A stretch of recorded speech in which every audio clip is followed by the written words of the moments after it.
All right. One of the things I have found is one of the best ways to build, for lack of a better words, an audience of folks who are interested in your brand, your message, the things you have to say, is virtual summits. In fact, some folks watching this or listening may have found me because of a virtual summit that I had hosted. And so I think that there is a lot of potential for folks that are listeners and viewers of this podcast. And so to talk about that, I brought in one of the best when it comes to virtual summits. He's also the host of the Virtual Summit podcast and many other things in the virtual summit world, Dr. Mark T. Wade. So, Dr. Mark T. Wade, thank you for coming on. What's up, Kevin? Glad to be here. Yes, yes, yes. So I had listened to your podcast quite a bit when I was putting together virtual summits. Recently attended your Summit Fest live event, which I think originally was supposed to have been an in-person event, but you pivoted to make it a kind of a hybrid event, if I'm correct. Yeah, it's an in-person conference, but we'll continue to run it as hybrid. I mean, COVID kind of, when I play so much in the virtual space with Virtual Summit software in our agency Viral Summits Concierge, I like to actually have some in-person interaction with people as well. So we started Summit Fest Live a couple years ago to have everybody in the summit or virtual event space get together and share ideas. This year we said, you know what, let's add that extra hybrid layer on it. So we did have streaming capabilities with it. Okay, great. So just for the benefit of folks that maybe aren't aware, what exactly is a virtual summit? And then from there, maybe get into how did you even get into that world? Absolutely. Yeah. So virtual summits are essentially you can think of it almost like a virtual conference. Now that's kind of broad. There's a lot Right. of different types of virtual conferences actually, but virtual summits have been around probably the longest. Most people have probably seen them, whether they realize it or not. They were invented in 2005. They used to actually be called a telesummit. That was back in the Okay. day when they actually had, they would call in Hmm. to things, which is cool. But an overview of a summit, it's essentially a pre-recorded set of interviews or presentations that solves a problem or a series of problems for a specific audience by bringing in topic or niche experts to speak on those problems. Now, it's typically free to attend, and it's set over a set period of time, like let's say 3 days, and people can access that information for free during that period. And then once it ends, it locks down and closes. And then people can typically buy what's called like an all access pass. Virtual summits are really powerful for a variety of reasons, but the most popular reason is for building an audience. It's what we would call a collaborative marketing strategy. It's where I bring several speakers together. We all are sharing insights and knowledge, and we all promote that to our audiences. And in doing so, we all benefit from it. So, like Kevin speaking on my summit, Kevin gets some exposure to my audience. Kevin gets some exposure to audience of the speaker number two, and from that we all get opportunities as well. So it's kind of that old saying, like when a high tide raises all boats. Right, right. So that's the overview of a summit. It's what I call a summit is a relationship building strategy. We see in the entrepreneurial space, we see in people that create things or have things to sell, for Hmm. example. They spend a lot of time and energy focused on those. But when they actually have it, once they actually create it, they turn around, they don't really have anybody to sell it to. So a summit is one of those ways to build that audience that has no like and trust with you, who's ready to move forward in their customer journey. Okay, gotcha, gotcha. And how did you get into that world? Well, it was a journey. Let's say I'm a postural neurologist by trade, so I have two doctorates, which just means I'm the biggest nerd here today. And I started off in a brick and mortar practice. We had a pretty successful clinic. We wanted to expand, but we didn't want to necessarily open up more clinics. So we decided to create an online institute called the American Posture Institute. And which is now the world's largest provider of postgraduate online posture education. So we've Oh, certified wow. over 10, yeah, we've certified over 10,000 doctors in over 120 countries. We help on average over 100,000 patients a week through the clinicians we've helped. The way we built that institute was through this strategy of virtual summits. And about a year and a half into it, we realized, I got a little frustrated. I'm like, these summits are so beneficial, so powerful for us, but I had to have a team of 5 people working full time to help us do it. Uh-huh. Because back then you had to have a developer, a coder, and Mm. all these different things to do it. And so about 5 years ago, I set out to actually create the first platform ever for hosting virtual summits, which is Virtual Summit Software. And then once we had that platform built, I exited the other company and went full time into helping people get their message out to the world via this collaborative marketing strategy. Okay, gotcha. So it's one of those things like you were looking for a way basically to get out there, build your practice, get the name out there, build a brand. And I'm assuming you built some relationships with other experts in the space and you built up your email list along the way. Well, I mean, it's like every other entrepreneur in any profession, in any Right. industry out there. You get an idea, you're really excited about it, you jump into it, and then that's when reality hits you in the face. It's not easy, right? It doesn't happen Right. overnight. And it really comes down to, as I said, with any industry, any profession, doesn't matter what niche you're in, you have to have an audience if you're going to have a successful business. Mhm. Now, the problem is building an audience is hard. It's not natural. It doesn't just come by itself. Right. But building a qualified audience is even harder. Building a qualified and engaged audience, which is what you really need to be successful, it can seem impossible. And so we were at the same point as everybody else when we wanted to create this online institute, which at that time was really the only one of its kind. At that point, there was no online kind of education. This is more than a decade ago happening in Mhm. the health space. And what we realized after, almost a year of struggling was we have to have an audience. And that's where I heard the idea from my now good friend, Pat Flynn, over at Mm. Smart Passive Income. He was talking to Lewis Howes about it on his podcast. And that's where I was like, you know what, let's give this thing a shot. And then when we did our first summit, actually our very first summit, we were still getting started. I didn't really have any authority, any influence, Mhm. we were struggling. But I was motivated and I was excited. Reached out. I could only get 7 speakers to actually be on my summit at that Okay. time. And those were all people who I'd like purchased courses from or had coached with or something like that, who had said yes. Luckily or unluckily, I don't know how you want to look at it, my ego's pretty big. So I couldn't turn around to him and say, hey guys, I can't do this. I couldn't get enough speakers. So I went ahead and went forward with it Mhm. anyways. And I just ran it as a 1-day summit. Okay. Which is pretty cool because the 1-day summit now, which is a strategy we teach, has been the second most popular style of virtual summit. But with that being said, I'm really glad we did, because that very first summit ended up generating just under 5,000 new audience members for us and Mm. around $30,000, which was the most money we had made at that point online. So we were like over the moon. But the backbone of that summit, we ended up creating a certification for, and then that certification became a $1 million certification. And then the American Posture Institute went on to become a multi-million-dollar company. Wow, that's awesome. So kind of to tie this in for a lot of the folks listening who might be saying, okay, this sounds great, but how does this relate to me if I have an e-commerce store? Maybe they're completely on Amazon or they're trying to build a list off Amazon. Well, I'm sure they can all relate to if you have a Shopify store and there's like a little thing that says, sign up for the newsletter here. That's not going to get you a lot of results, especially if people aren't already on your page. And even if they are, it's going to be a very low converting percentage. And when they do, they probably have forgotten that they signed up for your newsletter, chances are. So if you want to launch new products, people that know, like, and trust you are more likely to say, oh yeah, I'll test out this new product. Oh yeah, I'll go ahead and leave an honest review. So whatever the case is, having people to go to is always beneficial, so um, let's use the example of our mutual friend, Scott Volker.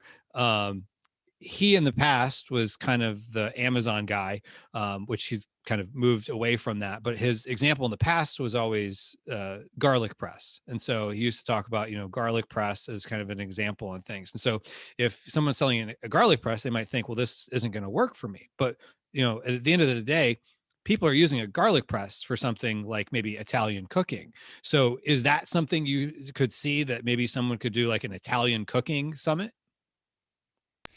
Well, I mean, I would love to participate in an Italian cooking summit, but well, let's just break it down. I mean, again, so we've talked about the purpose of a virtual summit is to build an audience. And again, we've clarified that it doesn't matter what business, industry, or niche you're in, e-commerce or otherwise, you need an audience. Unless you've got an infinite amount of ad budget for ad spend, you need an audience.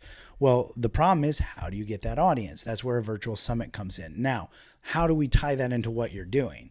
Well, we always start with the end in mind. What's the end goal? Okay. Because a common misconception, a common issue that summit hosts make is they just make a summit based on, ooh, this sounds like a good idea, or, ooh, I think my audience would like this, or, ooh, this is a hot topic right now, but it may not correlate to where you want to take that audience afterwards. So if you're trying to take them to your e-commerce store, you've already laid down a nice groundwork there, Kevin, is, well, what type of things are you selling on your e-commerce store? Is it, I mean, if it's a variety of different things, then you can kind of choose one thing. But if you've branded yourself under one, kind of one umbrella, like maybe it is Italian style cooking and you have a variety of different things for Italian cooking, from a garlic press to, garlic salt to pans and pots or whatever it is.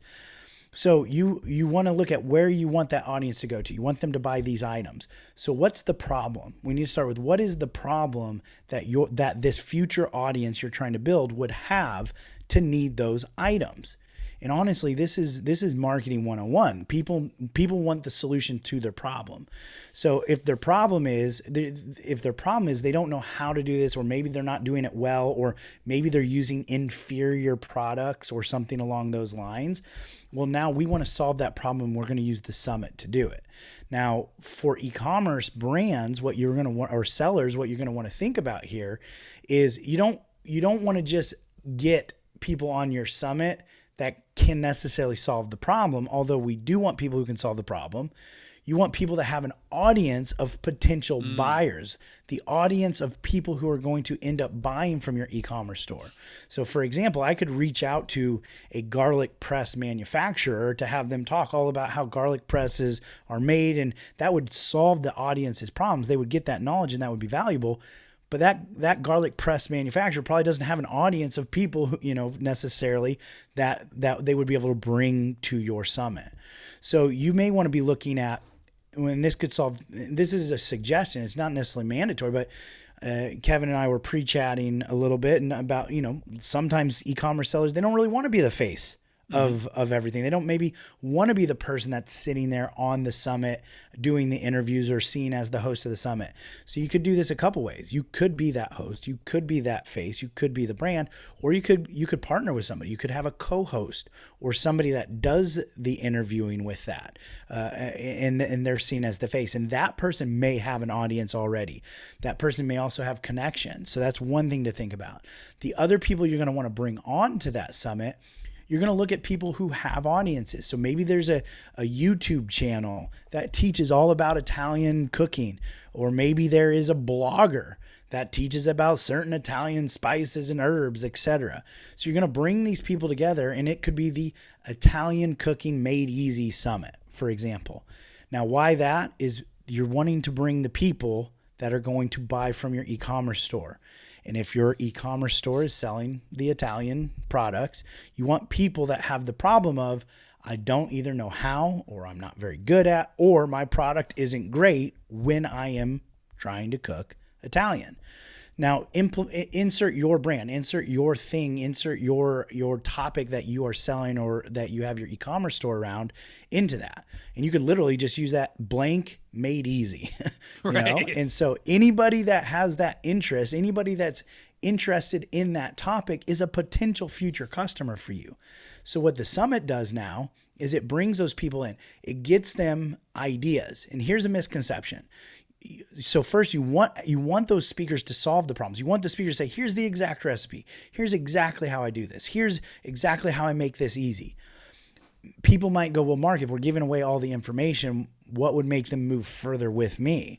Well, first off, if you're selling products, like if you've got specific things, well, that fits perfectly into this summit. I think e-commerce sellers should be looking, I think actually, I've never even thought from this perspective before, but I think e-commerce sellers, you should be looking for hosts that are doing summits that match your brand and your product in sponsoring or partnering or asking to co-host, because those are perfect for you. Most summit hosts, just traditionally speaking, are information sellers, right? They have courses, they have coaching programs.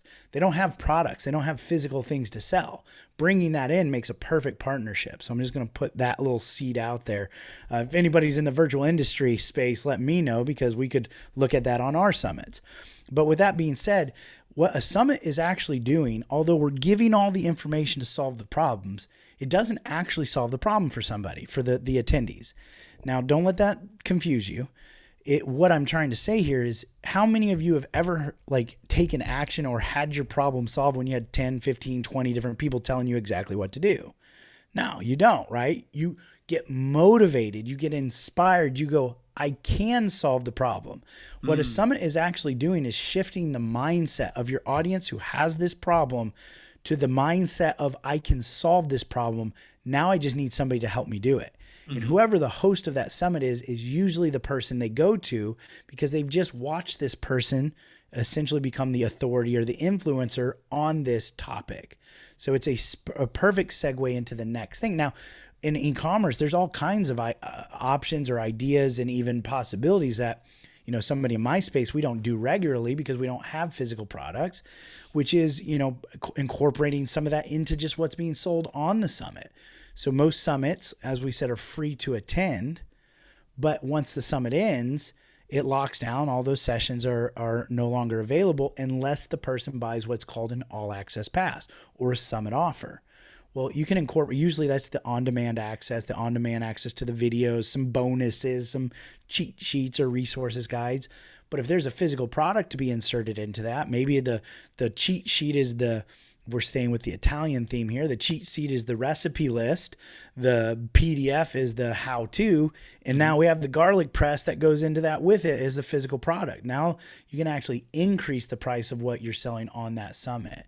And of course, here's where it really is beneficial for everyone, is not just what you sell on the summit. Now you have this list. You have the audience.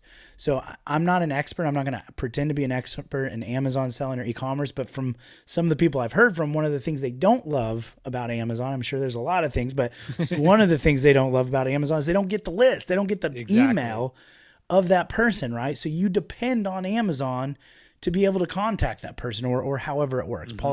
Pardon my ignorance here. No, you're going down the right direction. Am I? Okay, cool. Well, with a summit, you have those emails. You have the list. You have the name, the email, so you can contact those people whenever you want. You can reach out to them and say, hey, here's another tip on, on Italian cooking. Also, don't forget to check out our special that's going on. You can run flash sales, product sales, coupons, offers to that audience. You can direct them to, or that's not on Amazon. You can direct them there and keep more of the profit. So there's a lot of potential and valuable reasons for doing a summit, especially in my opinion, in the e-commerce space. And I've seen several.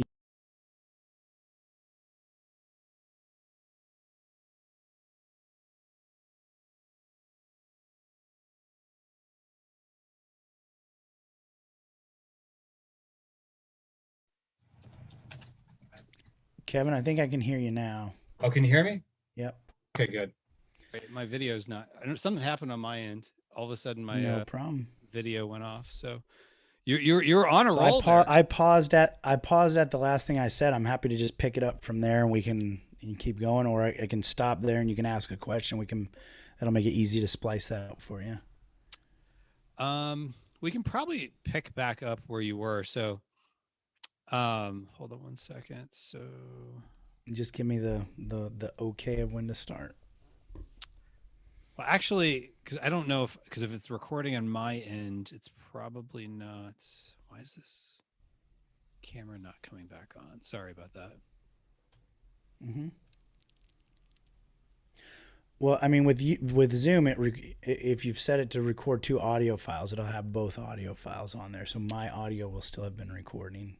Yeah, the only issue was I wasn't hearing you. It's like the whole thing kind of froze. So we may have to come back to that. So you were starting to talk about you could email these people, and so maybe we'll just come back to that. Hold on real quick. work. Just give me the okay to start and I'll go. Yeah.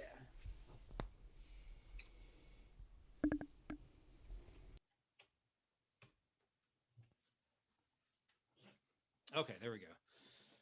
The right camera.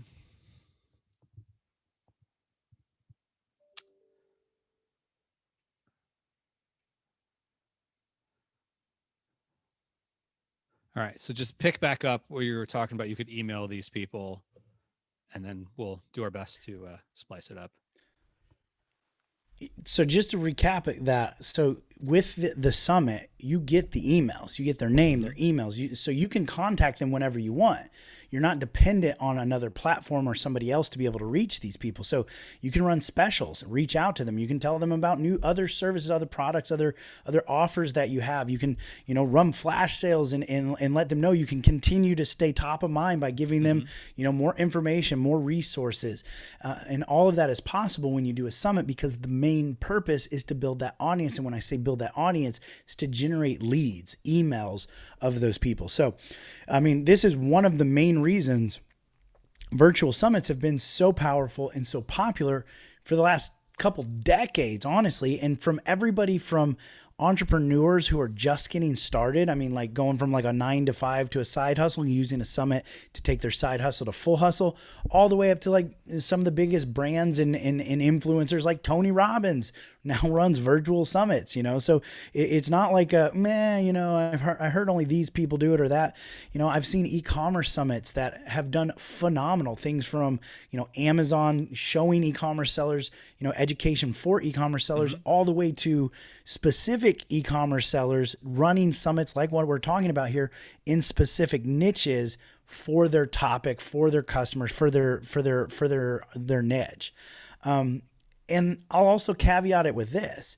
If this sounds overwhelming, because I understand if you're not necessarily in that space and you don't do these things very, very often, or maybe I'm just not doing a great job of explaining it, don't let this let you think that it's that difficult. It is not necessarily difficult. Now, I'm not saying it doesn't require work. It does require work, but there's things now that make it easier. We have, for example, the virtual summit software. I mean, if you're an e-commerce seller, you could definitely manage this probably on your own, but with the virtual summit software, there's no tech skill needed. There's no dev skill needed. You could have a summit up and ready to run within a few hours, versus that first summit I was telling you about, Kevin.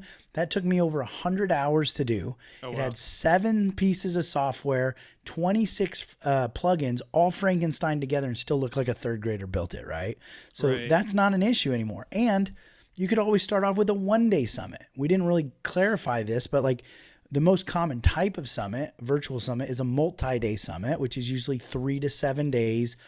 25, usually 25 speakers, all the way up to, 80 speakers. It's a big deal. That takes more work to do something like that, but they're very powerful. The other side of that is a one-day summit. It's just what it sounds like. It's one day, but it doesn't mean it's a full day in content. It doesn't mean it's live streaming for a day. It just means your audience has one day to consume it. The reason that's powerful is it makes people show up and actually consume it, versus, as we all know, attention span. If they have forever to do it, they'll never get it done. Right. But if they have a set time to do it and a very specific thing they get out of that, people are more apt to do it, which is why the one-day summit has become so popular.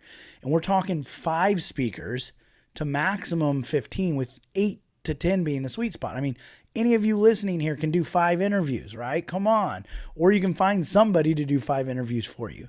So start off with something like that. Get your momentum, get your name, get some experience, and then expand into something bigger if you choose. Yeah, and that's such a good point. You don't have to go big, but you're planting seeds. And one of the things we talked about, off camera, was that sometimes there's benefits residually, coming in a year or more down the road. And one of the things I think of as we're talking here is, I get approached by people all the time when I come on my podcast.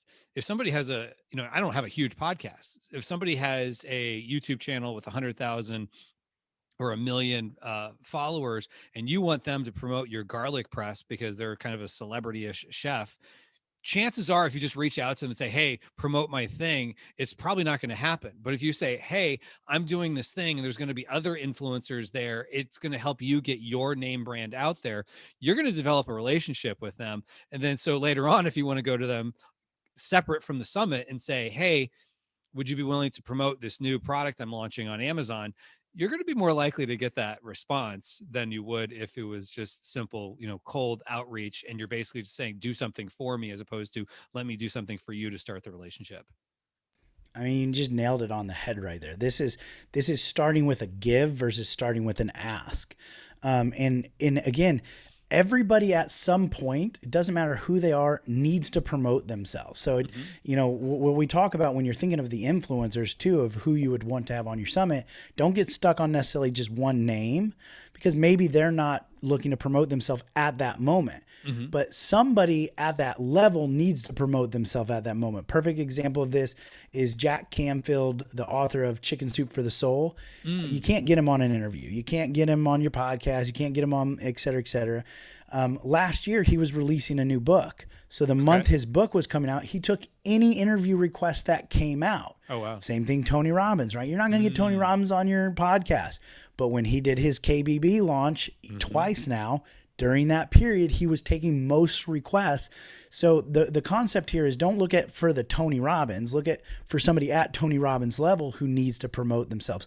And you can get that. The second part of this, which is probably the most powerful part, as you mentioned, Kevin, is the relationships.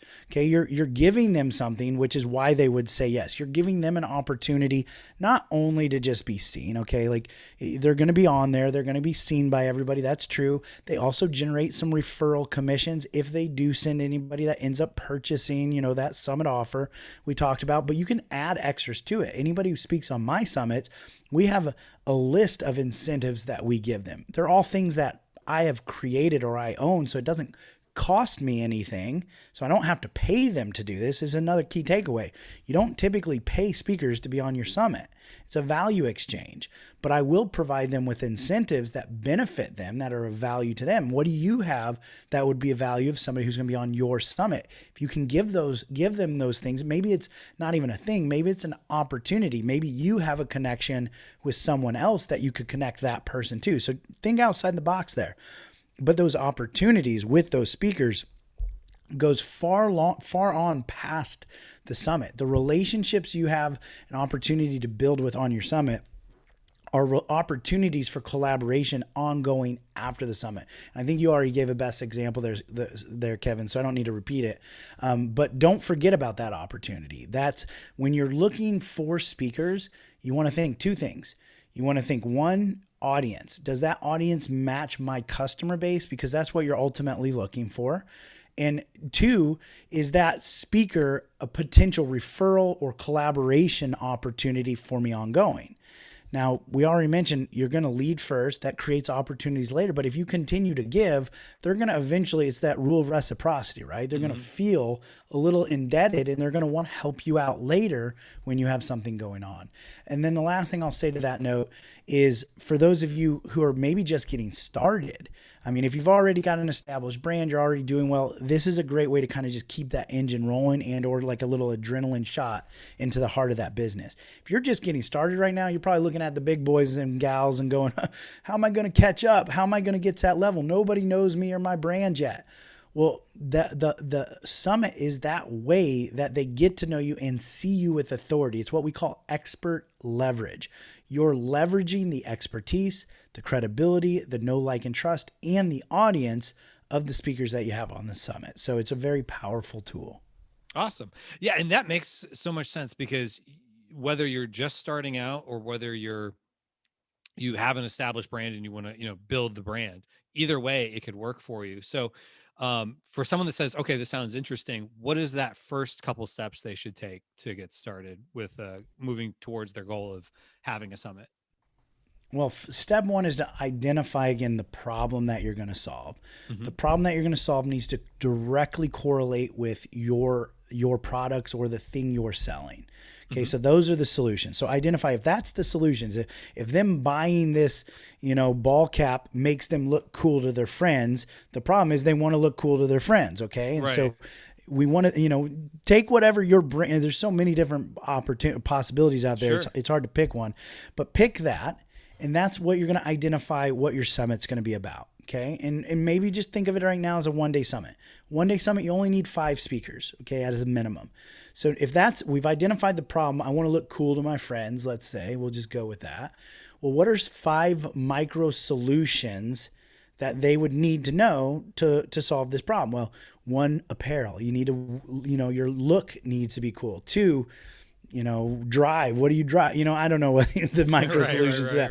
But those micro solutions are going to be the sessions that you're going to have on your summit. Those sessions can then tell you who are the speakers that you want to go and get to be on your summit.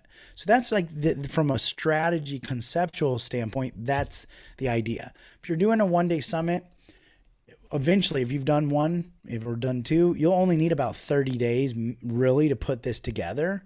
The first time you want to give yourself a little bit more time, maybe 60 days, 90 days. If you're using a tool like Virtual Summit software, it really reduces the amount of work and time you'll need. If you're doing a multi-day summit, okay, like 3 days, 5 days, 20 to 30 speakers, you're going to give yourself even more time. So usually 90 to 120 days. I would really recommend starting off with a 1-day summit. Reason being, your first summit is never going to be your best summit. You're still learning everything. Your second summit will be your best summit, or then your third summit will be your best summit. And let me say this as well, Kevin. Summits don't need to be a one and done like a lot of things we create. If you are using a tool like the Virtual Summit software, there's a feature in there called the Ever Summit feature. With one click of a button, you can rerun your summit as if it was still happening, ongoing forever. What's cool about that is once your summit's over, now you can put it on your website as resources. You can put it in your, a link tree on your Instagram, wherever you have resources, you can have that summit sitting there. What that means is when any new person comes to that summit, it shows them, the summit starts, for example, next Tuesday. And then the software will run it based on that individual attendee so that they have a unique experience, which keeps it ongoing. So your summit will eventually be a product or a resource that you can use ongoing, not just a one-off event. Yeah, because I've utilized some of the summits that I've put together as upsells on other products that I'm selling and things like that, and people are happy because they're getting the information they want. Or to your point, you can rerun it as a in fact, I might do that here soon. So listen to the beginning or end of this to hear if there's something I'm doing with that. So for those listening, all right, so that makes sense. So pick maybe a 1-day thing. So it doesn't have to be, I've seen like ClickFunnels, for example, like they've done these like 30-day summits and stuff like that. You don't have to do that. You don't have to have the fancy tech to get started. Like most things, getting started good enough is better than trying to make it perfect. And then 3 years later, you haven't started. Exactly. Yep. Well, cool. So, all right. So they've picked the problem. They've got some speakers. What are some kind of ways that they would promote this? Or at least one of the things I know in the virtual summit world is the challenge is sometimes speakers saying, yeah, I'll come on and yeah, I'll promote it. And then you don't get promotions. So what are some things you would do to get the name of the summit out there? So for sure, speaker promotion is one of the most powerful. Okay. It's like a warm lead, essentially a speaker telling their audience, hey, check me out on this summit is so much more powerful than, for example, just a cold ad that they see, which is something you can do. There's a variety of different ways to promote it. There is social media, there's organic social media, there's paid traffic, but there's other things too, such as content. You can create a content storm, which is a variety of different content being put out there. You can do press releases, you can do affiliate. If you have affiliates that will help promote, you can do that as well. Again, the most powerful, the one I would recommend focusing most of your time and your attention on is going to be that speaker outreach or that speaker promotion. And again, that's also why you don't want your entire summit built up of the Tony Robbins, for example. Tony's not going to promote your summit. We know that. So if you have an entire summit filled with people like Tony Robbins, nobody's going to promote it. But if you look for micro influencers or topic experts, these are people who are, established brands or, have some influence, some authority, but they're still hustling to kind of get to that next level. They're still working hard. They're still willing to help share that summit for the opportunity to be on it. So you really want to focus on that. And again, it goes to the relationship too. Don't just make this transactional. Don't just be like, hey, I want you to speak on my summit in order for you to promote it. Right. I want you to be on my summit because you're of value. Your insights are valuable, and this is going to be great for the audience. If you can find kind of a mission, the problem, this is also why we want to keep it problem specific or problem focused, is if we can create a mission, like, this is to make sure you never have a bad Italian pizza ever again. Never stay with me. We'll never have a bad Italian pizza. If you can create a mission around it, that's another thing that speakers can get on board with, which makes it not transactional. If you have a charity or a charitable organization that you like or you want to support, you could always bring that into the mix, which makes it another reason why speakers would be more likely to promote it. So there's all kinds of creative strategies you can do that help speakers want to promote it. The biggest thing though is if you're giving them an opportunity and you're sincere about it and you're not being, transactional, like, hey, I want you on my summit because I want you to promote this and I want you to send X amount of emails. That's the quickest way to get a speaker to say no.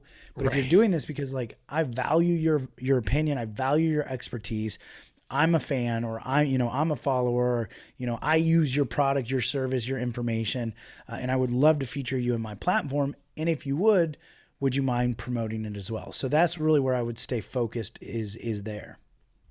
Yeah, exactly. And one of the things, and this starts diving into some of the more advanced tactics, but I hear of people like reaching out to folks, like how many's on your list, how many's whatever. Like if you don't know them, that's probably not one of the questions you should lead with, because it just looks like, I think you've used this term list grabber, where you're just trying to grab the list and it becomes very obvious. And so to your point, it's not a transactional thing, it's a relationship thing, because at the end of the day, even if they don't promote it at all, maybe they'll promote something from you down the road if it makes sense for them in their calendar. But maybe right now they're promoting a bunch of things in their own world and they just don't have the space. But if you create that relationship, maybe when you need a product launched and you need someone to send traffic to Amazon, all of a sudden they're willing to do it because they kind of feel like they owe you one, or just because you have the relationship with them. Yeah, you definitely don't want to be a list grabber. We are anti-list grabbers over here, which is why we want to provide value first. And with that being said, and you made a great point about how like value can come even ongoing. Okay, like so this is not a one and done. There's all kinds of other reasons why having that summit would be of value. You have now 5 or 10 different videos that can become content that you share to your audience, that you put out on, your platforms. You can turn those, you can take the audio from it and put it into a pop-up podcast. You can take clips of it and use it on social. You can transcribe it and have blogs, there's all kinds of content reasons why a summit is beneficial too. But right now we're talking about how do we sell more stuff on your e-commerce brand, right? And from your e-commerce store. Well, with that being said, if you have experience with paid traffic, I don't like anybody who does not have experience with paid traffic to jump into paid traffic for their summit, because it's a really quick way to eat away your margins. But if you have, if you've got an e-commerce store, maybe you've done paid traffic before. With that being said, a summit is typically in paid traffic terms referred to as a self-liquidating offer, meaning when you pay $5 per lead or $10 per lead, they come in. Well, the immediate thing that they do, it's free to attend, but you have that all access pass. You want that all access pass to be something we call an irresistible offer. If it is, you should have anywhere between a 4 or, anywhere from a 2 to 7% to 10% a sales conversion on that summit, which means for every $5 or $10 you spend, you're going to make potentially 15 to 20 to 50 to whatever. But for most people like myself, I'm okay breaking even on the summit. Now, again, don't hear this as go spend a bunch of money on ads. That is not what I'm saying. Right. If you have experience in it and or you've run, after you run one or two summits and you know what your margins are, then kind of dabble in it. But when you are at that level, I'm okay with spending all of the money the summit is going to make on those leads, because now I have 1,000 people I can turn to and sell my actual offer to, which is the thing after your summit, your post-summit offer. Mm-hmm. So it's from your e-commerce store or whatever items you have to sell. That's where the monetization really starts to happen. Awesome. Awesome. Yeah. Because like you said, you can break even. And I think a lot of people that are listening understand that concept. Now, if all of your experience is on Amazon ads are very search based. So it's people looking up, garlic press, for example, and finding garlic presses. Whereas if, you're going down the more road of Facebook, it's a completely different advertising animal. So, just because you have Amazon advertising experience doesn't mean Facebook translates. I've learned expensively from my own experience with trying to dabble in that world. So just make sure you understand what you're getting into, but at the same time too, to your point, like, to use an Amazon analogy, folks will oftentimes, especially launching a product, sometimes even lose money on ads because they're kind of, in Amazon terms, you're kind of warming up the algorithm. So Amazon sees that your product is something people are buying. Whereas in this term, if you can get people on your list, maybe they're not buying everything from, the all access pass or whatever, but maybe when you launch new products, you have these super fans that, because they know, like, and trust your brand, because you gave them all this great problem solving information, they're more likely to buy. Exactly. That's exactly where we want to be. Now, it's great if your summit generates revenue. I mean, that's always a plus. But as I mentioned at the beginning, your summit is actually your relationship building strategy, not your monetization strategy. The monetization comes after, because now you have an audience who have know, like, and trust with you, who are comfortable buying what you have next or what the rest of their customer journey is. So that's really where you'll get the monetization out of it. But from a promotion standpoint, really focusing on those speakers, getting those speakers on board with the mission or the problem that's being solved. If you can provide additional incentives and or build a relationship and or use people on your summit that you already have a relationship with, that's going to be even better and just increase the success of the summit. Awesome. Well, if somebody wanted to go and learn more about the summit model, where would they go? Well, you can head over to our website, virtualsummits.com. I mean, we have everything there. The software's there. Our podcast is there. Kevin, you made mention to that. That's a really great free resource to get started with. We have trainings and all kinds of cool things hanging out over there. Or if you are on Facebook, we have a community called Virtual Summit Strategies, where we have different strategies we're putting out on a weekly and monthly basis. Yeah, I would definitely recommend folks head on over to virtualsummits.com to check out the resources you have there. And your podcast is a great resource as well. And so I used it as a blueprint to put together the summits that I put together. So thank you very much for that and the content that you're putting out there. It is my pleasure. Anybody needs anything, please don't hesitate to reach out and let me know. I like to always say, Kevin, I truly believe everyone listening to this right here, you have a message that matters. You have something that the world needs to hear. I don't care what niche, what industry it's in. I don't care if it's auto mechanics to Facebook ads to, medical equipment, whatever you are doing, your message matters. And there's people out there that have a problem that you can solve. One of the most challenging things is to get that message out to those people, and that's where a virtual summit can come in. If I can ever do anything to help you guys, please don't hesitate to reach out and let me know. Awesome. Thanks so much, Mark.